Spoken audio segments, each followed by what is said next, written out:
Why is Marshall Lane called a lane?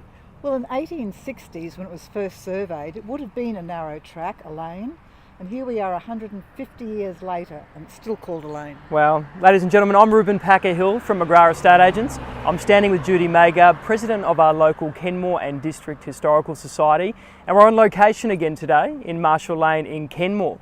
Judy, can you give me a little bit of history on the naming of Marshall Lane? Certainly. There was a Marshall family who were poultry farmers in Marshall Lane.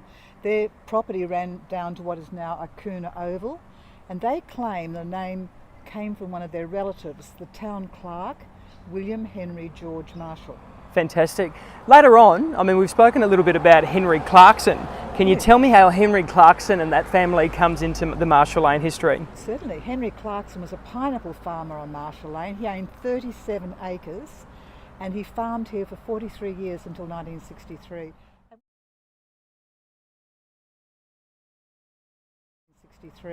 And we have a park here, Henry Clarkson Park, that's actually named after him in Marshall Lane. That's incredible. So you said pineapple farms. Has the site been used for anything else over the years? Yes, there are poultry farms, pineapple farms, fruit and vegetables. Right down the end there's a service station on each side. So it's had mostly farms until 1960s when it was divided up for residential development.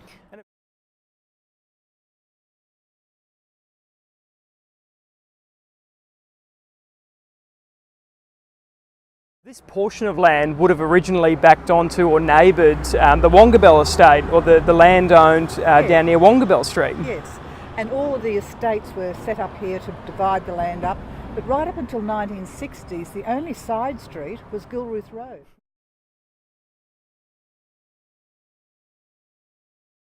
So it has changed a lot. Absolutely, and it's changed so much. Marshall Lane now is one of the busiest thoroughfares for us here in Kenmore. I've sold a number of properties along Marshall Lane, and people are paying well over $800,000 now for a single 600 square metre block of land.